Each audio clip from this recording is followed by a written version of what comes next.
Bonjour à tous, mon nom est François Letarte, bienvenue sur ma chaîne JDR des 30, une chaîne consacrée aux jeux de rôle sur table avec une vie drôliste. Et je vais faire la réponse à coup critique, la question de samedi. Là, je vais de mémoire, c'est un échec lamentable, un échec critique, mettons, mais qui a été bénéfique pour l'histoire. La première anecdote qui m'est venue en tête, c'est pas moi en tant que joueur, j'étais meneur de jeu là-dessus. J'avais un groupe qui venait à la bibliothèque, OK? Un groupe qui est issu d'un... Tu sais, qui venait quand c'était leur journée pédagogique. Je pouvais me permettre de les recevoir parce qu'eux autres, ils venaient d'une autre commission scolaire. Il n'y avait pas les mêmes congés que la commission scolaire de la ville dans laquelle... où se situe la bibliothèque où je travaille. Mais eux autres, ils étaient comme décalés. Puis ils voulaient des activités à la bibliothèque et on pouvait les recevoir. Puis c'était spécifiquement un groupe de 6 jeunes. Les parents avaient organisé ça. Puis ils voulaient du jeu de rôle. Fait que moi, je faisais jouer... C'était dans une des périodes Tranchon et Tracon que j'avais. Fait que je leur faisais du Tranchon et Tracon. OK? Là, je les ai fait une aventure, tout ça. Puis là, dans le fond, la fin de l'aventure, dans le fond, même c'est une aventure, en fait, que j'ai faite dernièrement avec un autre groupe. C'est un one-page dungeon dans lequel il y a comme un laboratoire qui a explosé, mais qui est pris dans une bulle. Dans une bulle de gélatine, OK? Fait que les autres, ils ont exploré ça, tout ça. Puis un des objets qu'il y a dans la bulle, c'est une espèce, le principe du sac sans fond, mais c'est une armoire sans fond.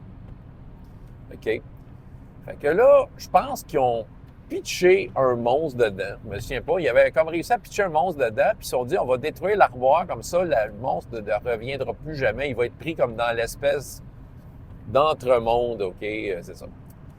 Bon, Tranchon et Tracon, comment ça marche? C'est que, bon, ils détruisent le truc, mais bon, c'est une affaire magique, c'est difficile à détruire. J'appelle pour un jet de dés. Quand tu fais un jet de dés à Tranchon et Tracon, c'est qu'en fait, les joueurs, avant de rouler les dés sur la table, tu les informes de ce qui arrive. Tu sais, tu leur fais comme un petit projection du futur en disant « Ouais, mais si t'échoues, voici ce qui va arriver. » Tu fais comme tu expliques la scène de ce qui va arriver, ou du moins la conséquence. Puis, tu sais, si tu réussis pas, ben, tu sais, le monstre, il va ressortir. Ça veut dire, c'est ça, tu sais, dans le fond, c'était une conséquence simple. OK? Jusque-là, ça va. Tranchon et Tracon, c'est un système 2d6 plus modificateur. C'est 1, 2, 3, 4, 5. Ça va, ouais, c'est ça, je faisais juste l'inventaire dans ma tête. Ça arrête à 5 dans les meilleures caractéristiques. Puis, c'est ça. Puis, il faut que tu aies toujours un 8. Bon, fait que c'est ça. Fait que les chances étaient très bonnes. Tu sais, il avait mis ça, il s'était arrangé pour que ça marche. Ça, l'affaire, c'est que tu as aussi l'échec critique à Tranchon et Tracon, c'est double 1. C'était la dernière move. On t'a rien fait la game. Il fallait que ça finisse dans 5-10 minutes maximum. Puis là, OK, je prends ma hache, je l'envoie. Devinez ce qui est arrivé, double 1. Fait que non seulement le monstre est sorti, mais c'est un « et ». Et là, c'est là que j'invente une affaire de plus. Puis j'ai décidé que, OK, l'univers contenu dans l'univers parallèle qui est contenu dans l'armoire, qui fait le sans-fond d'une certaine façon, ben vous êtes absorbé dedans. Fait que dans le fond, ils se sont retrouvés prisonniers de cet univers parallèle-là. Bon, premièrement, l'affaire bénéfique que ça a amené, ça a été comme « Wow! Wow, il y a quelqu'un sur mon chemin! » Ça fait comme un genre de « Wow! » Tu sais, là, le monde, il faisait les cris autour de la table, tu sais, la surprise, la consternation, puis tout ça. Puis je savais qu'elle allait revenir. Puis là, je lui ai tout simplement dit, mais la prochaine fois, ça va être l'aventure dans cet univers-là. Il va falloir que vous en sortiez. Tu sais, pour moi, ça avait déjà planté la graine de ce qui s'en venait. J'avais rien de prévu pour eux autres. Anyway, fait que, tu sais, ça m'a juste comme aidé à faire de quoi qu'il y avait un lien. Mais tu sais, là, je suis sûr qu'ils sont partis, là. Écoute, ils étaient au bout de leur chaise, là. Tu sais, dans le fond, là, les dés ont décidé d'une fin, là, stressante. Tu sais, ça aurait pu être une fin bien ordinaire, the end, on a réussi. Ben non. C'est comme là, soudainement, leur personnage, c'est comme c'est un à suivre, là. Fait qu'eux autres, là, ils anticipaient la suite.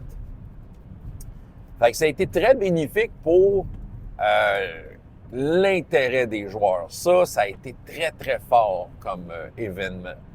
Je me souviens que, tu sais, c'est ça qui... C'est même difficile à le décrire. Il fallait être là. L'énergie était électrisante. On était à la fin de la game. Tu sais, des fois, le monde sont un peu up. Tu sais, ils sont un peu moins là. Ils sont un peu fatigués de leur game. Tu sais, c'est normal. Mais là, soudainement, wow, ça les a réveillés, là. Puis là, hey, écoute, quand les parents sont venus les chercher, là, ça parlait fort, ça parlait vite, ça parlait aigu. Fait que moi, ça m'a permis, en fait, de mettre en place quelque chose. Tu sais, j'ai fait le domaine d'une démone qui habite là, qui est prisonnière, puis qui aurait le désir, elle aussi, de sortir. Fait qu'elle essayait d'aider les personnages. En même temps, il voyait bien que, tu sais, si elle sortait elle aussi, tu sais, il allait y avoir plus de problèmes que d'autres choses.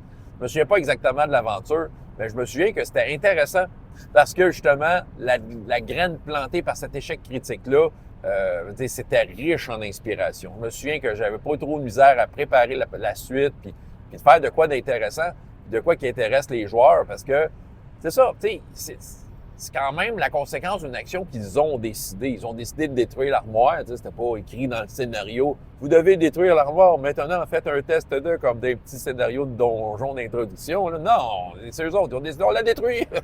Ben, il y a une conséquence. Puis, tu sais, dans le fond, ils vivaient une aventure carrément inspirée d'un échec critique découlant c'est ça, de quelque chose qu'ils ont décidé. En tout cas, bref, moi, je trouvais ça très cool. C'est ça que j'avais envie de vous raconter.